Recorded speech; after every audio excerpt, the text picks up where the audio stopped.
Previously on Deathwatch, the Puritanicals. The battle is over. Elias, you are coming with us. It would be my honor to fight alongside the Emperor's angels. This is pathetic, let me at it.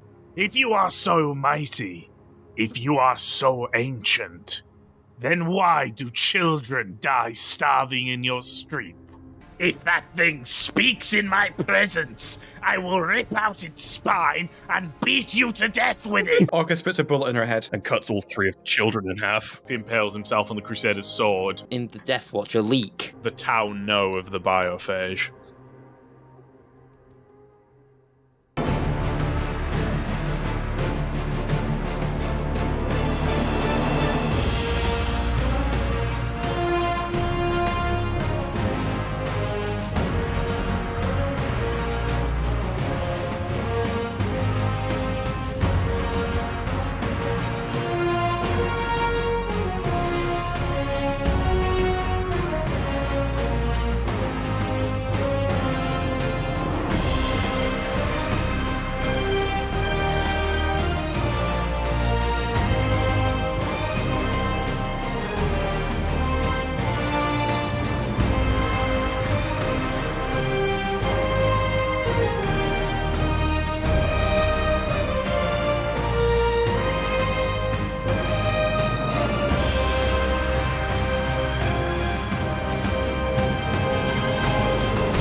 You guys have all just disembarked the Corvus Black Star after completing your mission and receiving the message from Commander D. Johan.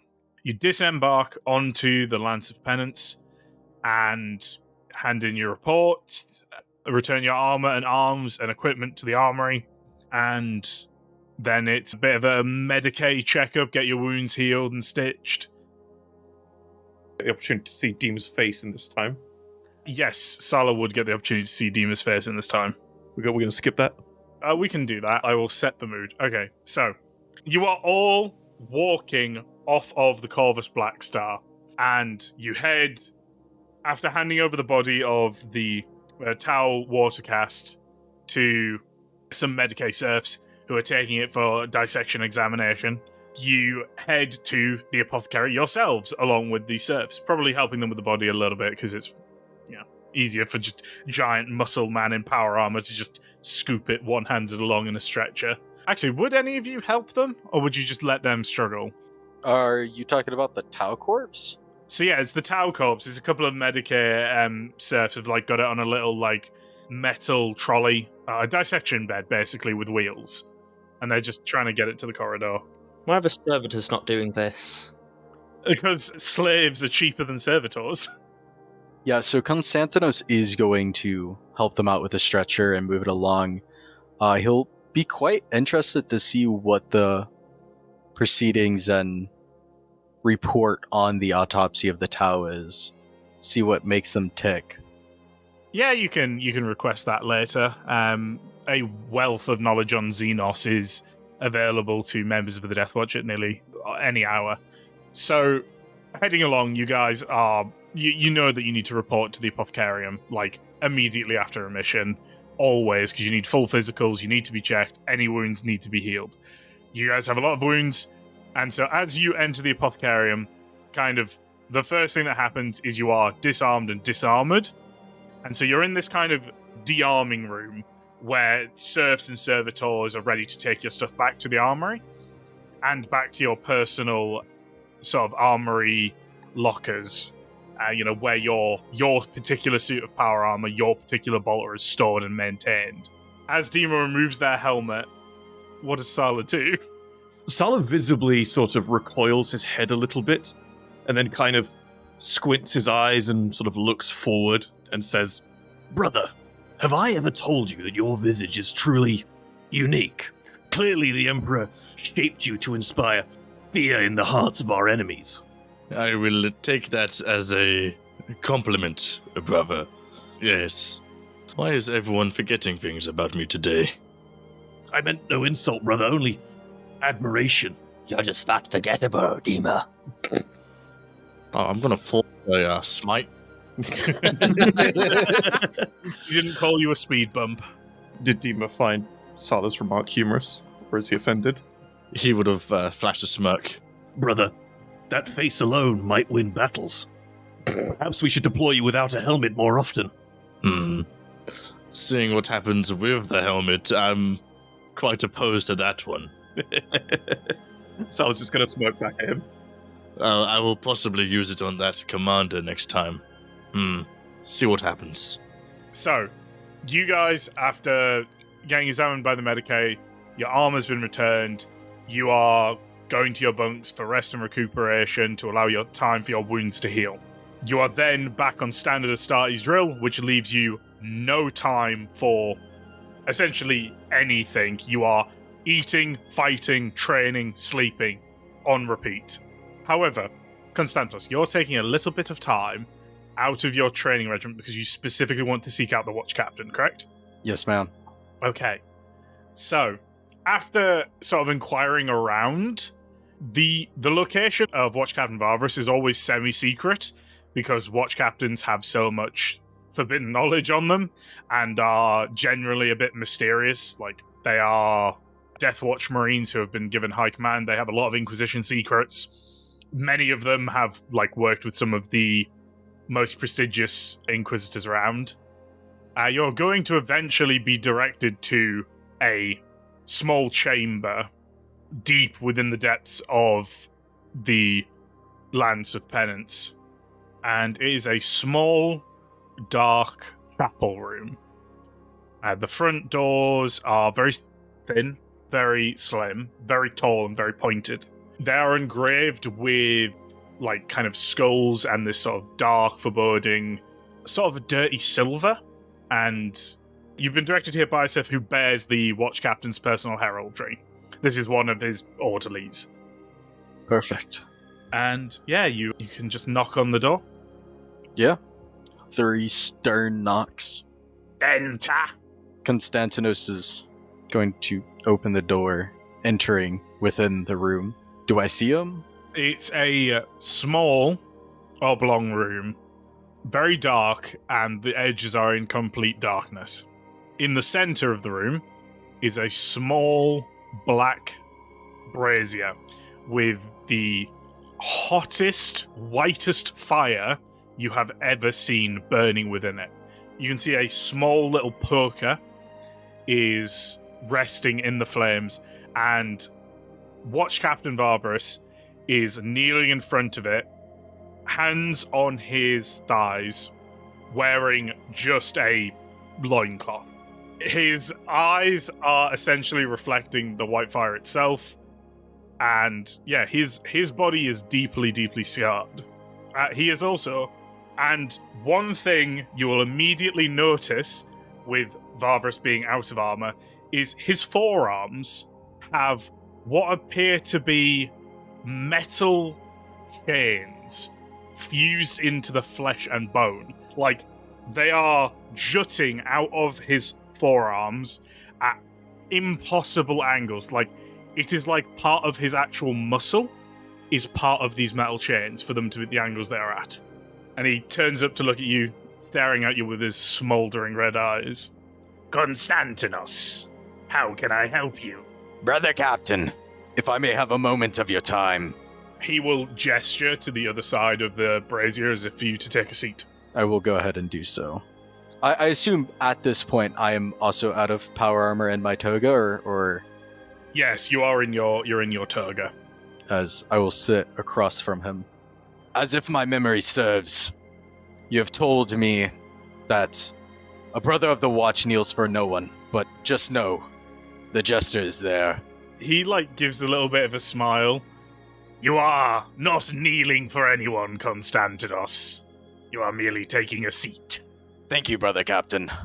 It has seemed that in my recent missions I have had certain troubles with, be it equipment or otherwise of my personal shortcomings. I believe it is my time as a tech marine to truly learn the ways of the Forge. If I may request, Brother Captain, if you could impart upon me some of your experiences and lessons of the Forge. Kind of like nods his head a little bit and then crosses to the side. I am no tech marine, Konstantinos. I am sure there is nothing I can teach you that you cannot learn from the priests of Mars, or knowledge you do not already possess. Brother Captain, if I am right in assuming, you were the one that reforged Ignis, correct?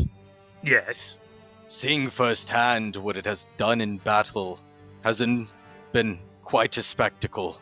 The way that I have watched Sala use it in combat, especially against a World Eater, no less. The blade, it's masterful craftsmanship. There is an art to forging that many in the Imperium do not understand. Here, I think you have fallen upon the crux of the issue. The soul of craft. The life that springs from the forge. There are too many in the Imperium who view a hammer as a weapon, as a means of destruction, but is also a tool of creation. A forge can create weapons capable of destroying stars, or it can create farm implements to feed the hungry.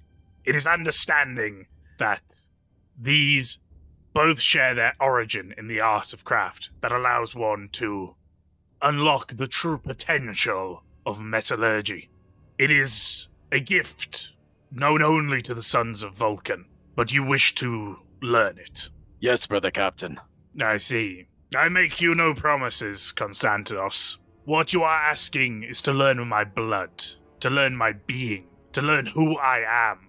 I can't teach you that. I can only show you who you are, and hope that this will lead you to understanding the art of craft. Of course, Brother Captain. Thank you for your time and words of wisdom. Very well. Meet me in the forges after your next mission. Of course, Brother Captain. As Konstantinos will stand and begin his departure after doing the sign of Aquila towards him. He returns with the Old Legion salute. The squad is currently doing one of their gritty, grueling 18-hour training regiments. You are currently in the melee practice. You are in the fighting pits. You have all been taking it in turns to fight combat servitors. These are 4-armed servitors with essentially giant swinging blades, working as either in pairs, as a full squad, as individuals. The combat difficulty settings of the servitors increasing and increasing and increasing in each sort of, as you're testing different tactics and scenarios, learning to fight well with each other. After a while, you probably tire of fighting these mindless automatons and begin breaking off into dueling pairs, each of you taking time to gauge each other's skill, testing with different weapons that you are as skilled and as versatile as any Astarte should be. In the fighting pits at the moment, on one side is Dima, and the other side is Konstantinos. Both are out of armor and are in training leathers. The rest of the kill team is gathered outside the fighting pit, watching the two spar. Out of curiosity, what kind of training weapon would Dima and Konstantinos grab each? Dima, what did you grab? Or like one-handed axe equivalent. I would have also grabbed the same. I'll let you pick the rules, brother. First blood, first to 3. Your choice. We'll do first to 3. Dima is immediately just going to go into a charge.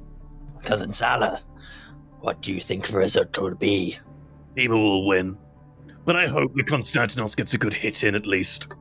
Dima from left to right will do a running backhand slash at your right arm. Konstantinos, the hydraulics of the left leg just suckered down as he automatically just moves towards the left, dodging it.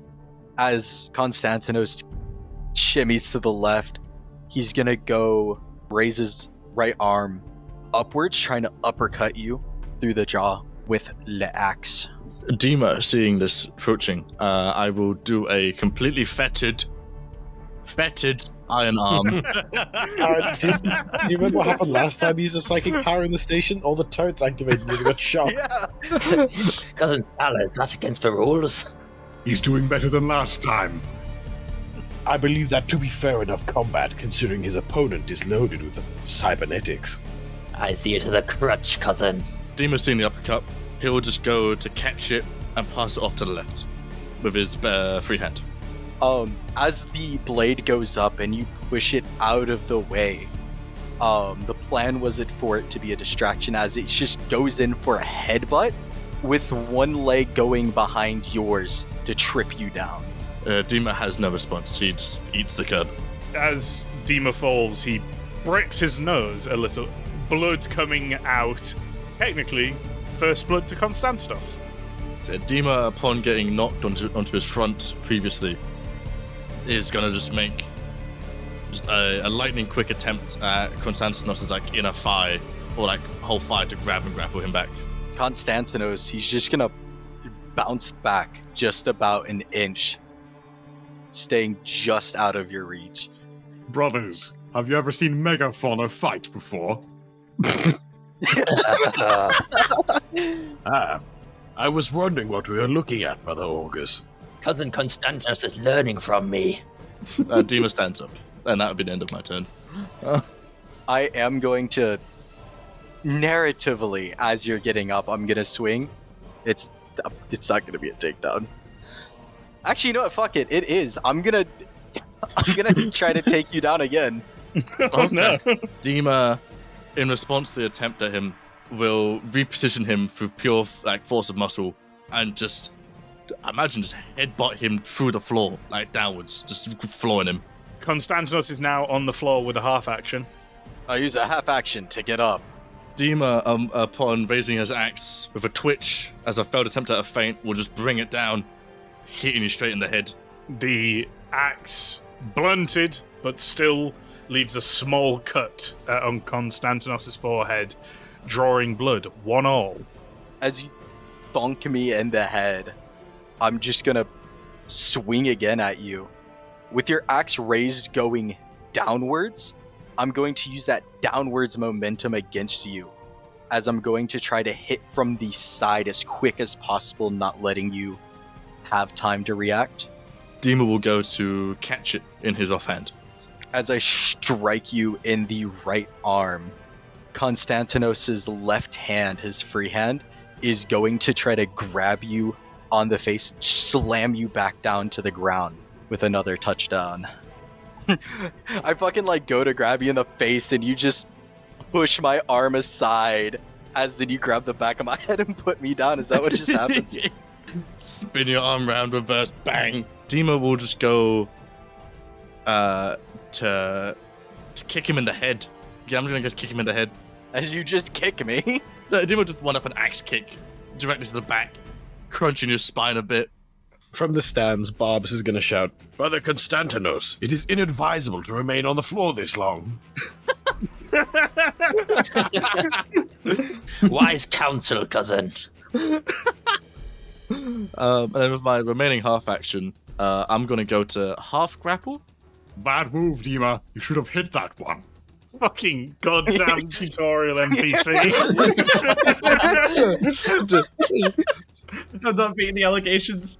Konstantinos is going to stand, responding to Purpose's remark.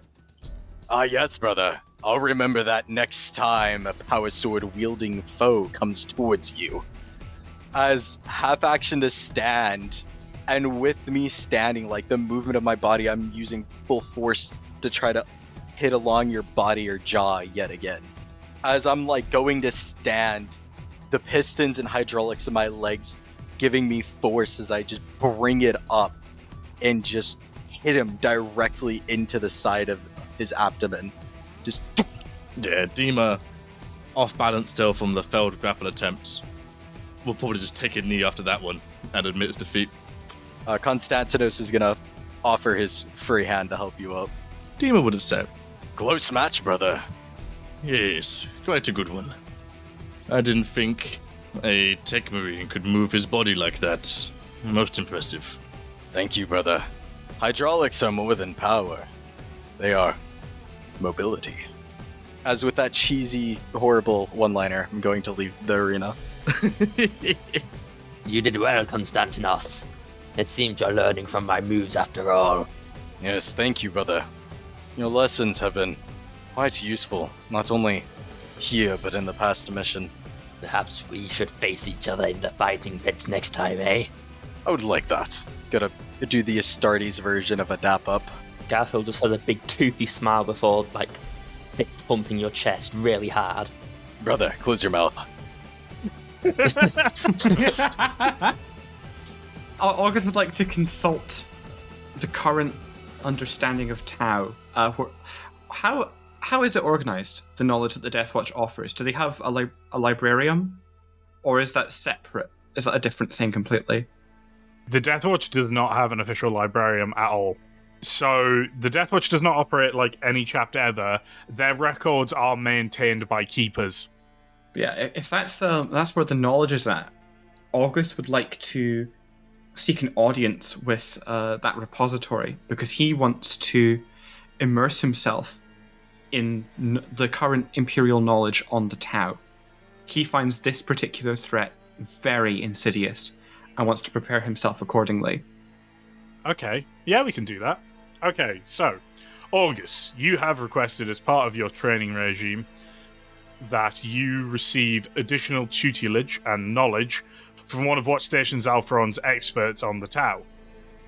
You essentially will be brought to a small conference room with essentially a large reinforced metal chair and table with hololithic display built in. Inside is a actually somewhat familiar figure, a warrior in black armor with the symbol of the Storm Wardens on their shoulder. A large two-handed axe rests in the crook of their arm, and they have a large leather-bound tome laid out in front of them on the table. You would recognize this as Keeper Hamish of the Storm Wardens, one of Watch Captain Varvras's aides. On entering, August would take a moment and probably recognize this individual. Ah, Brother Hamish, how do you fare? Nay too bad, Brother Orgus. The librarian seems to be containing himself this time. But if it pleases you, I'd like some tutelage. This new threat, the Tau, there's something wrong with them, besides the usual. Aye, I was involved in their second sphere expansion, controlling as it encroached towards our territory. What do you need? A psychological breakdown. We ran into one of their He kind of gestures his hand eerily. diplomats. What a strange thing. This individual they were ardent in their belief. I've never seen such stubbornness outside of mankind. I didn't know a Xenos was capable of it. I assume it was their greater good that had you so bewildered. It was probably something like that. But it was strange. They simply couldn't conceive of something threatening. Even when I prodded my Narthesium through his arm, it didn't seem to register as a threat. The Tau's naivety is their greatest strength, as well as their greatest weakness. I believe at some level that Watercast member truly did not believe that you would rip him to pieces for the vileness of his mere existence. They truly do believe that there is civility in all life, despite themselves being an abomination. Most perplexing. But it baffles me further. They express their own perfidy.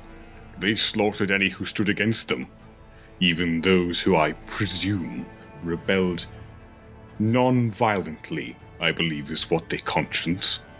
But even they were killed.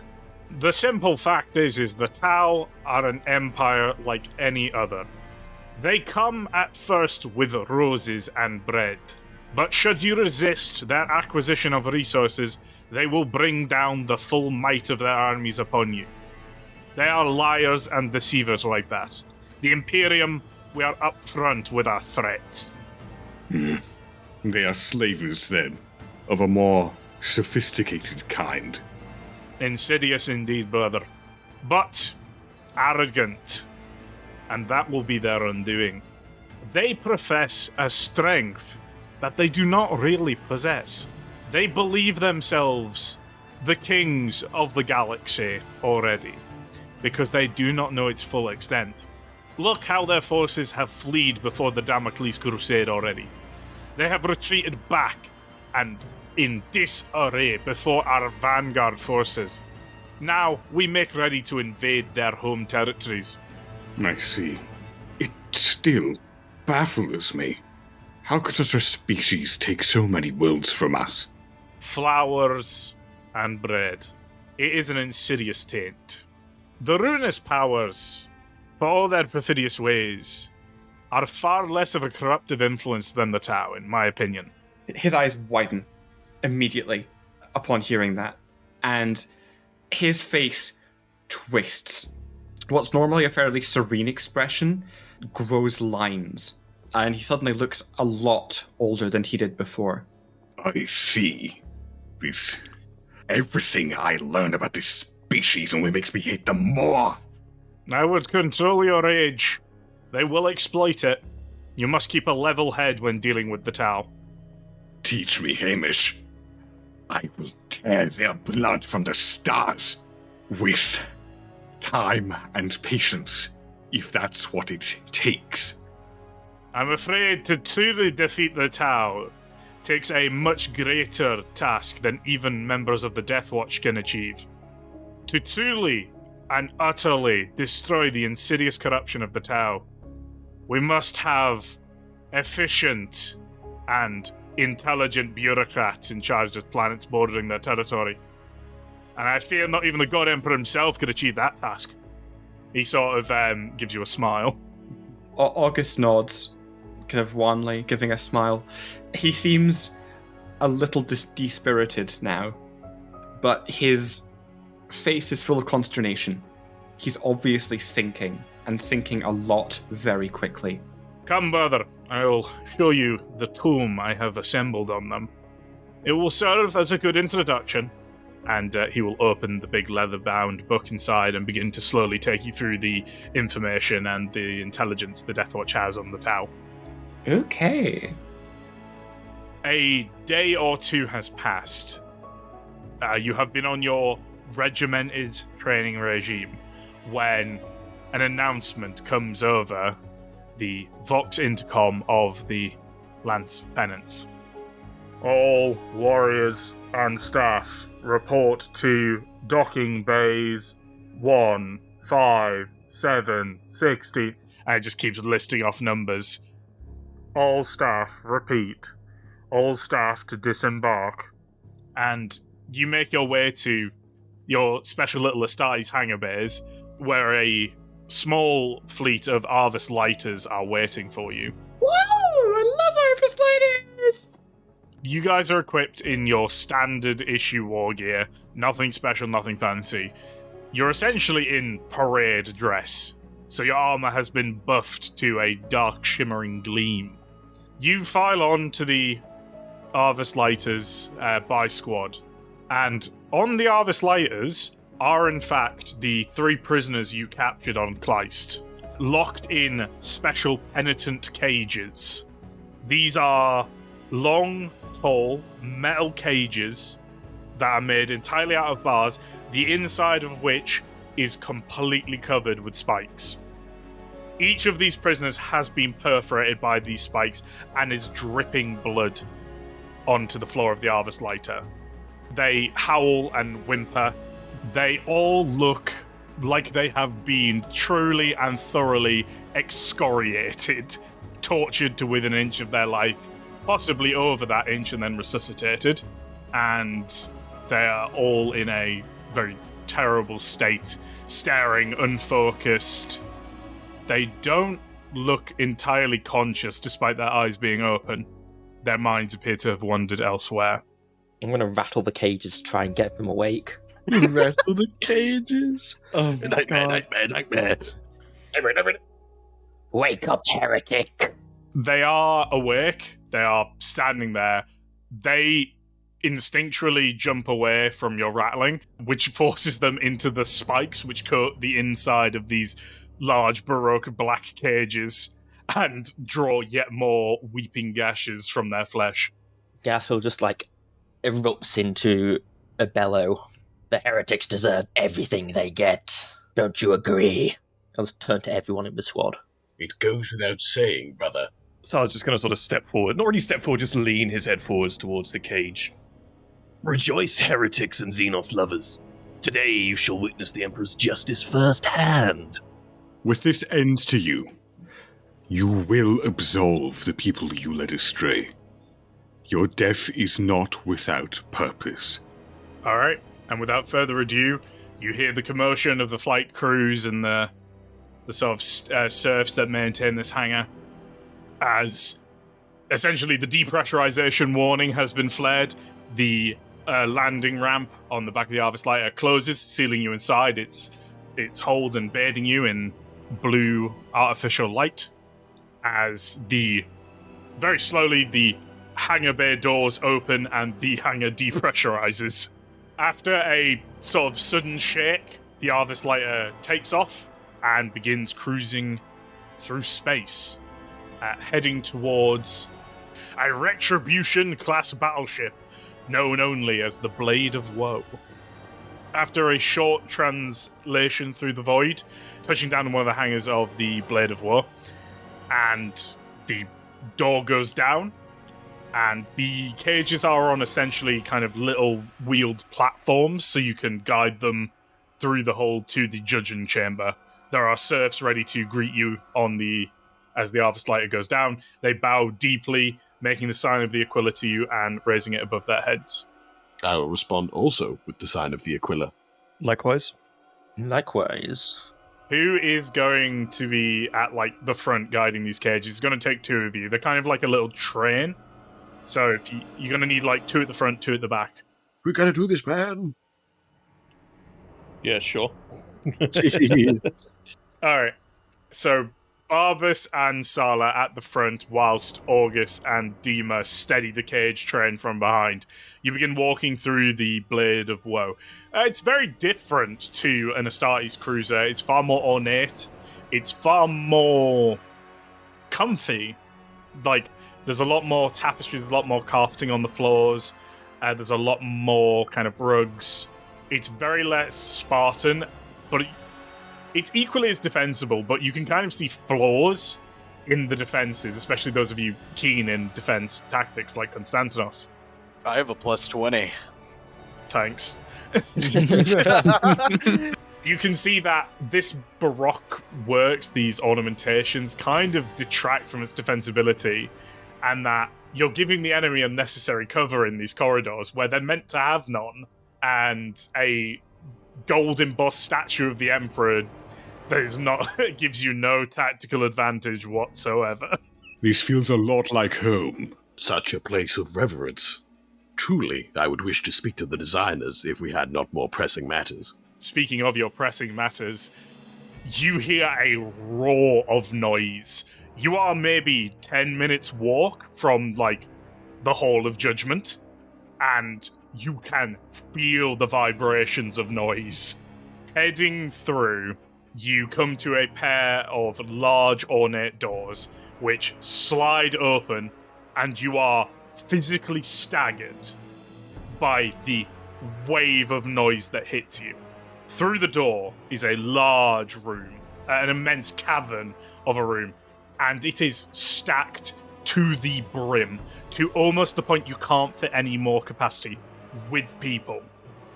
Apart from a small circle of cleared space in the center, in which 6 other cages are already waiting, with each of them having 5 to 6 Deathwatch Astartes standing near them. Are they ones you've seen before? So these are, in fact, other Deathwatch Marines from Watch Station Zalfron. You haven't really talked to these guys much. You've just kind of seen them in passing. Is the Dreadnought here? The Dreadnought is not, no. Oh. Watch Captain Varvas is also nowhere to be seen. Neither are the Keepers or Chief Apothecary Furos. So it is very much just the people who were also sent out on missions alongside you with other targets. In the center, you do actually see a familiar face up on a high chair raised before an altar of the Emperor's Justice. The blind eagle head of the Aquila prominently featured is Lord Inquisitor Kaidak. Yeah, let's go. Who is sat there, bedecked in Baroque robes and finery, sitting in judgment of these Xenos lovers. You, as a team, very slowly take your cage down a ramp into this sort of pool of cleared space. There is a sort of thin velvet rope around this cleared space, and everywhere else is just tacked with tiers and tiers and tiers of seats. And every inch is filled. Like, people are standing in the aisles. It is just filled with people, zealots of every size and nature. There are people kneeling before this rope, flagellating themselves. There are people trapped in iron-spiked, cages around their necks, with bolts of iron going through their jaws. There is every denomination of mad cult of the Imperium present and visible from here. The very top tiers are littered with nobility of the Imperium, looking down upon the amassed religious rabble and upon the Inquisitor. Does it not fill your heart, brothers, to see so many of his faithful come to witness his judgment upon these heretics? That it does, brother. It truly fills me with glory. Are these other Space Marines, close to us? Are they in earshot of us? Are they near us? Are they, where are we in relation to them? You're all wearing helmets, so when you're talking to each other, there isn't, it's all over closed Vox. So it's just over your squad net. So they're not that far away from you right now because you've kind of wheeled the cages into the cleared space. And so you've kind of just taken up position next to your cages similar to they have. And they're just kind of stood at attention. You don't have their closed Vox net. So you would either have to speak over your open Vox grill and to be like, hey brothers, how's it going in the middle of this trial? Hey guys, how's it going? Ain't seen you in a while. Howdy there, partners. It's been a minute. How y'all doing today? Or you would need to, get their squad frequencies, which you don't. Just wander over, hand them a bit of parchment with your Vox records on to call me Hard XX.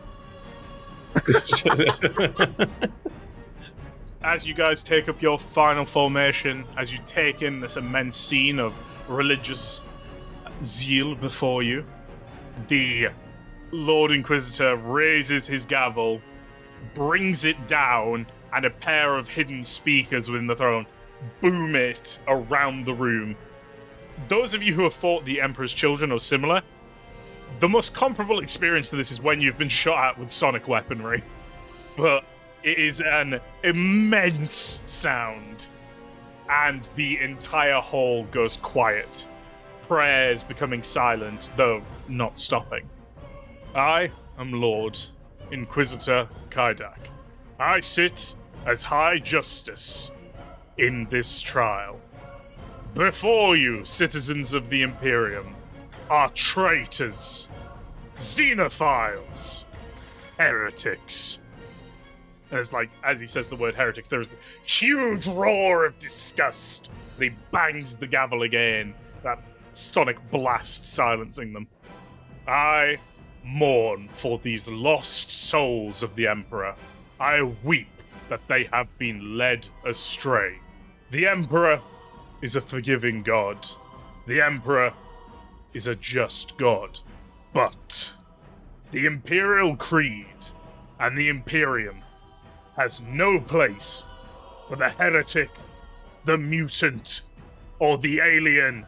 Bring forth the first three to be accused. The first Deathwatch squad then, in neat order, opens up their cages, three of their members grabbing them and bringing them forward and throwing them to their knees in front of the altar of justice. Each of these prisoners looks to be in a similar state to yours. They are very beleaguered. They've very clearly been tortured.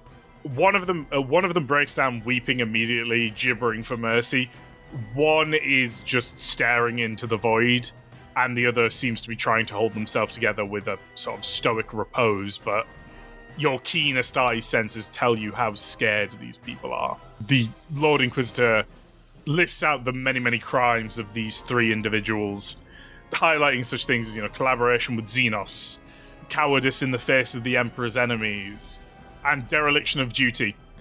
As the Lord Inquisitor gets to the end of their many crimes, which takes about 10-15 minutes just reading through their crimes, the Inquisitor basically goes, "What do you have to say for yourself?" Like, as one of them starts to speak, he just brings the gavel down, and he says, "Suffer not the words of the heretic to be spoken!" And they, clutch their ears.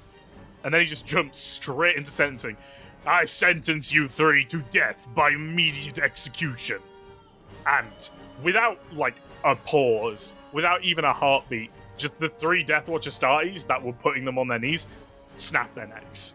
And without further ado, the Astartes basically one-handedly pick up their corpses, half dragging and half throwing them back into their cages, which they then shut and then resume the stock-still disciplined stance of a Space Marine. And once more the Lord Inquisitor booms, "Bring forth the accused!" And the next three are brought forward, shoved down to their knees. Once again, their crimes are read, and it takes even longer, 20, 30 minutes of just reading these crimes. Some of these crimes are so archaic, so inane, that they're only really translatable in High Gothic. They are the Book of Justice's real, scraping the bottom of the barrel. It really feels like they've thrown every single law they could at these guys. And once again, the Inquisitor asks them for giving them a chance to speak. And as one of them is about to speak, he brings down his hammer, once again uttering, "Suffer not the words of the heretic to be spoken!" And that guy has his neck snapped. The second one is about to speak, and once more the gavel comes down, "Suffer not the words of the heretic to be spoken!" And that guy's neck is snapped. And then finally, the third one, a young-looking woman, is going to speak, and she is looking up at this Inquisitor, who has the gavel raised and ready, and she just shouts, "I repent, I repent, I repent, I repent!" And the Inquisitor very slowly lowers the gavel, and turns to the crowd and goes, "I ask you, loyal worshippers of the Emperor, is this soul worthy of redemption? Does the Emperor forgive such crimes?" There is a resounding, clear cry of "No." And the Inquisitor turns back to this young woman. "For your attempts to mislead the faithful and prey upon their virtues of mercy and justice, virtues the Emperor has bestowed upon them, you are sentenced to death by excruciation.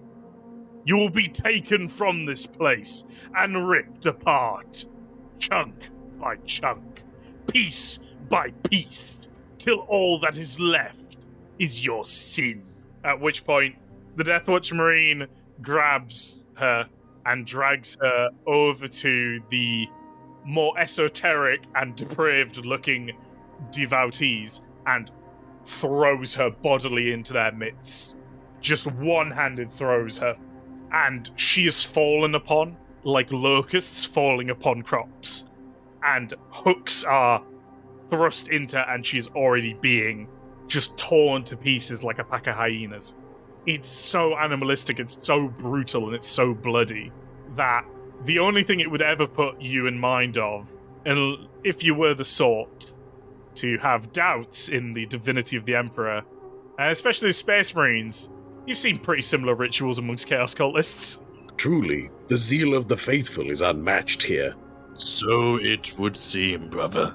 And then, finally, the Inquisitor bellows to you, "Bring forward the accused." So yeah, the Inquisitor has called upon you, and you already know the three of you who need to be it, conveniently. We definitely didn't just roll it now, because I'm trying to keep surprises for the players. So, yeah, if you three want to just describe what you're doing. All right, I'm quite simply going to fling the cage open. Sala's going to come in and place one hand on the Logisticard's shoulder, and his fingers are going to bite into his shoulder, clearly breaking his collarbone, and rip him out and chuck him to the ground. He's gonna hit the ground so hard that when he tries to stop the fall with pushing his hands in front of him, his wrists are gonna snap.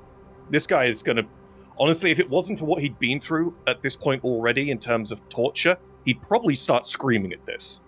Unfortunately, you have underestimated how much of a weakling this man is, and he immediately begins screaming in agony and weeping. Please, mercy! Mercy!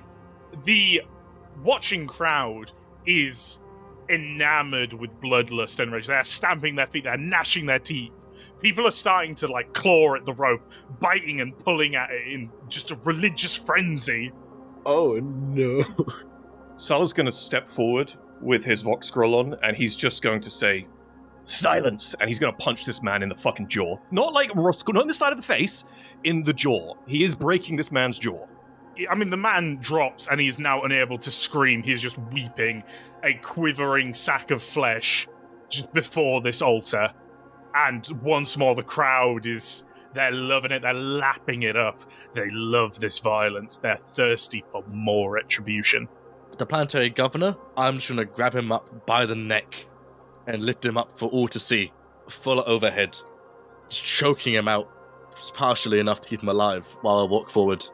While I walk over to the stand. When I get there, I'm just going to slam him down into a forced kneeling position, enough so his head bounces off the concrete, and then I'm just going to have my foot on his back to keep him there the whole time. The whole time you're carrying him up by the throat, people are pelting and jeering. You just, traitor, heretic, xenophile. They're just pelting him with icons.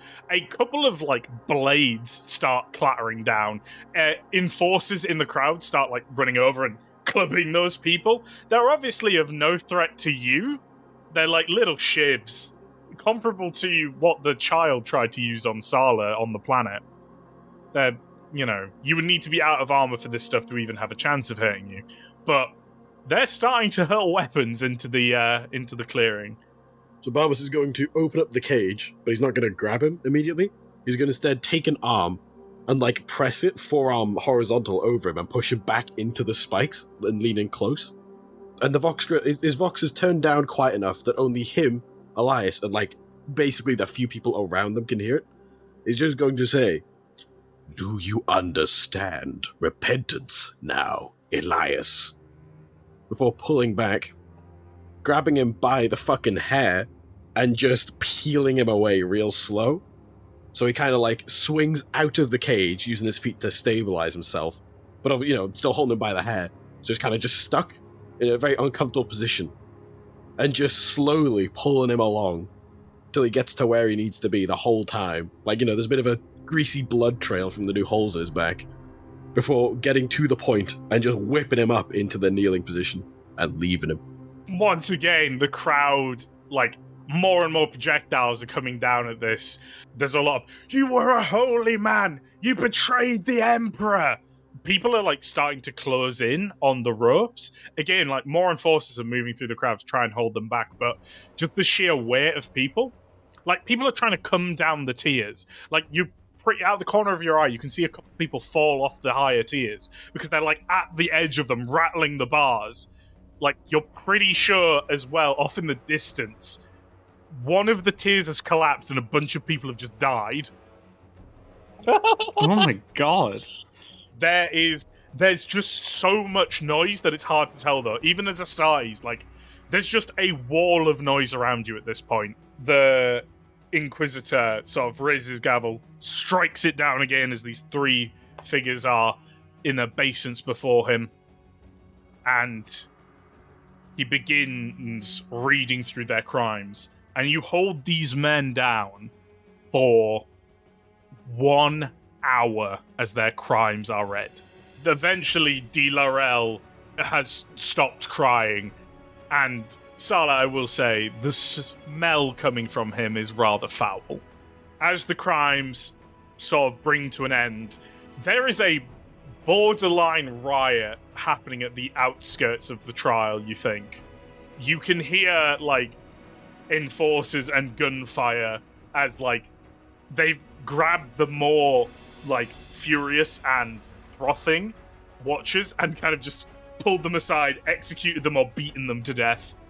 And the sort of Arbites in the crowd are trying to get a handle on this situation, but it is swiftly devolving. The Lord Inquisitor then turns to these three men and goes, "What do you have to say in your defense?" And as Master de Laurel raises his head, he goes, I merely followed with the others. I am but a pawn. I am weak. Please have mercy. The Inquisitor looks at him and just brings down this gavel and bows. "Suffer not the words of the heretic."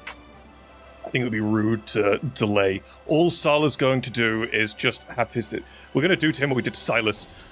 Sala's just going to put his hand on his neck and around his neck and squeeze until he can feel his fingers between his own palm, crushing his neck.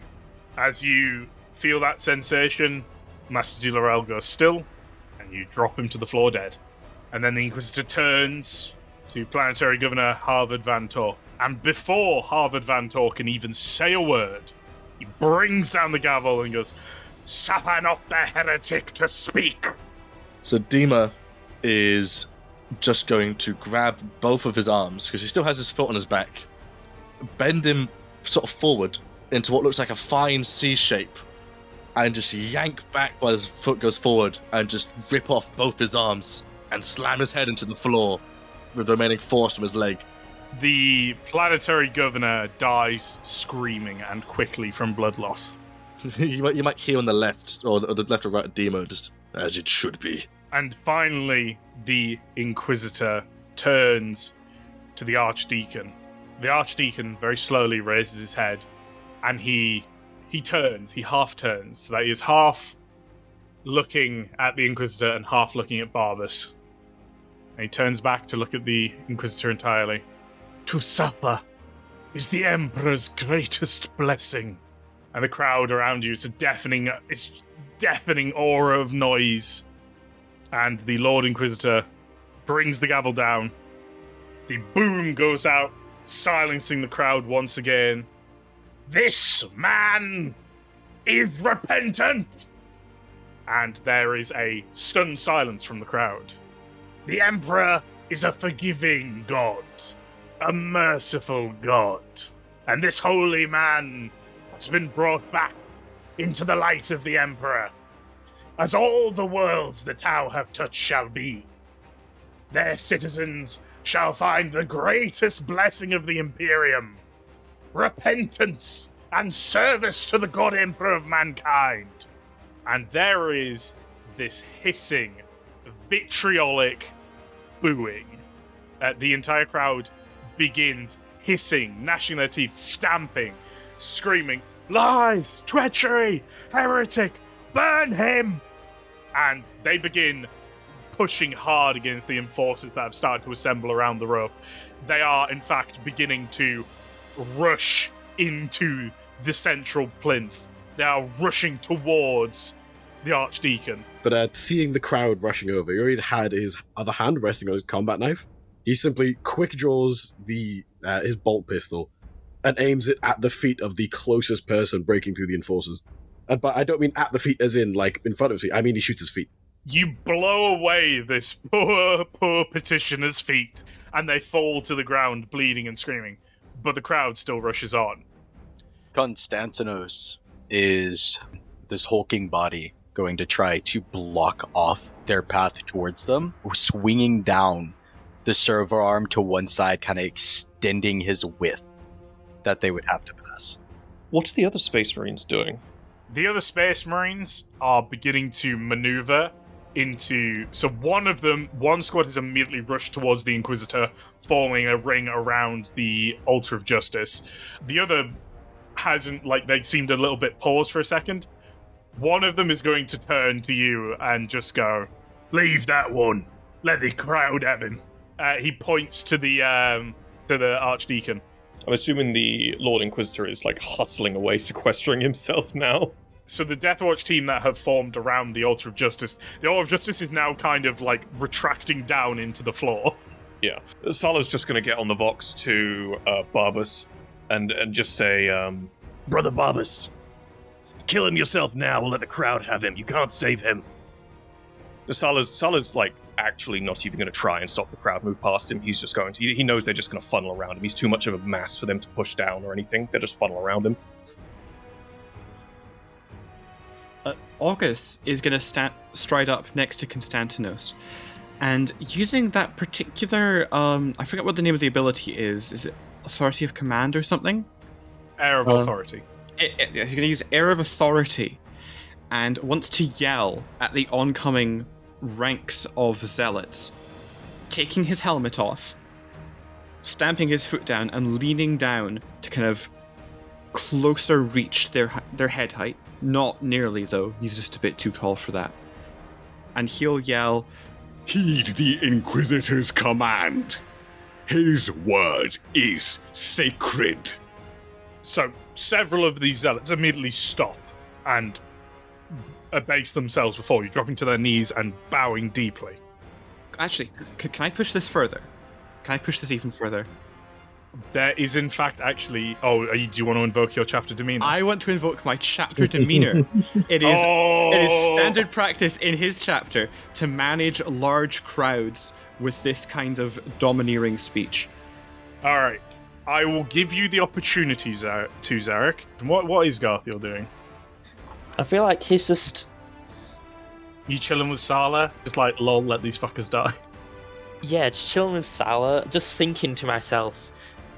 No, obviously it's Garthiel. He'll just say it out loud. Like, In my world, we would have just dropped these into the ocean. And Sala's just going to sort of get on the Vox back to him and be like, were this my home world, he would be bound to a stone under the sun, left to the talons of vultures who would feed him his own entrails. Barbus is going to chime in with, were this my home world, a holy man would not fall to the Xenos. Come now, Barbus, this isn't a competition. Well, in my home world, they would have suffered while drowning in madness. Alright, August, take it away. The word of an Inquisitor is the word of the Emperor himself. Which of you thinks yourselves so high and mighty that you might defy even the God Emperor? You would be just like this heretic. So, a large portion of the crowd brings itself to a halt, sort of pausing and stopping around you, but the momentum is too great, and they pour forwards. There's about half the number that was rushing you before. You can clearly see that your training and your chapter, but your chapter isn't quite used to dealing with this level of barbaric zealotry in this amassed amount, in this enclosed space. This is a horrible situation to be in. It is probably an act of incompetence. Like, your own experience knows this is not a good situation for controlling a crowd.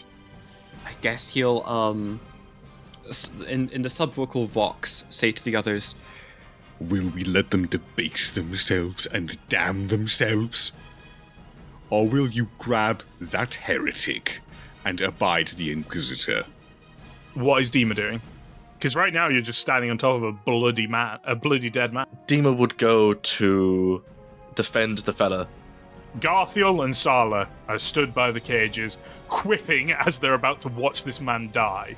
As Constantinos, you've formed a wall, holding back many of the petitioners, further aided by August, who joins you and begins bellowing at the crowd, holding more of them back, causing them to have pause. But meanwhile, there is just this kneeling, ragged priest looking up at Barbus. And what does Barbus do? Barbus, he's had time to think, and he's made his decision. Barbus is going to simply say, we will see if the Emperor will let you back into the fold, Elias, for this is the truest test of your faith, as he's going to scoop up Elias and sprint at speed towards the podium. Sala's going to do absolutely nothing. Sala's literally just going to watch on. Can I observe Barbus, like, kind of moving away towards the center? Yeah, absolutely. Can I buy him some time?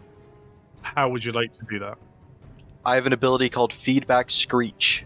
As Konstantinos is trying his best to hold off as much of the crowd around him as possible, after August gives his speech and seeing Barbas kind of running towards the center podium, he's going to give that, like, thrust, that gusto at the end of August's speech of just a loud screeching boom coming from his vox to kind of, like, not imprint, but there's a word I'm trying to look for, but I can't think of it right now. But just to kind of put that thought into place that what they're doing is wrong. Just that loud boom right after August finishes. And Dima, Barbas, you guys are like right next to the altar of justice. If you want to just... Is the podium itself descending by itself? Or is the bit of floor around it with the Deathwatch Marines also descending? The podium itself. So the altar of justice is like there is like an altar in front of it, and then there is the big like podium the Inquisitors sat on. Provided the other Deathwatch team doesn't stop me, I'm going to place him on the altar and descend with the Inquisitor. I'll follow with Barbas in this case. So, the podium descends under the ground and seals. Barbas and Dima vanish from sight. Meanwhile, the crowd has essentially reached the wall of Deathwatch Marines. A few of the Marines immediately just kill the crowd that gets near them. A few stay their hand. Meanwhile, Konstantinos August, you have essentially created a large stunned area of people around you. Some of which have dropped to their knees out of obedience, some of which are clutching at their ears from the backlash of your sonic boom. Garthiel, you are stood closest to the other kill team that remained inactive. And the crowd is kind of avoiding that area. The cage is being too much of a hazard. And thus, you can simply watch the carnage. Yeah, I'm just stood there, just watching over the crowd. Sala, you are the closest to where the altar was, and you are outside the defensive ring of Deathwatch Marines.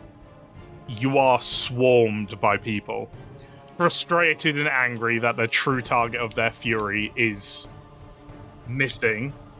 They have already grabbed up the body of the governor and are tearing it to shreds, as they did that young woman. And they are closing in on you. They are being furtive. They are being humble, offering prayer signs to you, but still, some of them around your feet are clutching and dragging away the body of the dead logisticar. Am I in danger? Some of the people around you are getting a little bit too close and maybe a little bit too handsy. There's maybe like a few tugs on your tabard. Did you say the other Deathwatch Protective Circle has just started killing people? A couple of them have. A couple are holding them back with their hands. One or two, like you can see, like a blood angel has just ripped a guy in half. Yeah, these people aren't VIPs. Sala is going to be visibly annoyed by this barbaric display of incivility. And just to clear them away from him, he's going to make a stern point of drawing Ignis Renatus, igniting the Power Claymore, and doing a whole-ass Crash Bandicoot spin with it to just clear some space around him. Due to the press of people, they're unable to get out of the way of even your warning swipe, and you cut down about 8 of them. After you have dropped a few of them, they keep their distance. And after about a few minutes, the doors to the chamber open. Naval armsmen with rotary laser cannons coming in and just start mowing down the crowd. After the fever of the crowd is abated and the dust clears and the blood trickles away, you are able to leave and return to the Lance of Penance. Your corpses lost, but the Inquisitor commending Barbas and Dima on saving the man he pardoned. Returning to the Lance of Penance. Can Sala exchange a quick word with Garthiel on the way? Yeah. Brother Garthiel, You appear unnaturally composed. It seems the storm of madness serves only to steady your hand. Tell me, did you enjoy the show? It is nothing I've not seen before, Sala. It seems there are depths to you even I don't know. He's just gonna look at you blank-faced. Maybe not that deep. What was that?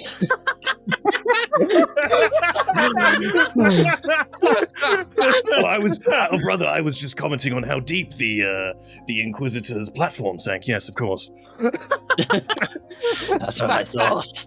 Yes, you've got terribly good hearing, Brother Garfield. Just like your sense of smell. And with that, you board the Arvis lighter and return to the Lance of Penance. Thank you so much for watching. Remember to like, comment, and subscribe. Engagement is always the biggest factor in the algorithm. I want to say a big thank you to all the support. It means a lot. Particularly to the patrons. We have some new ones.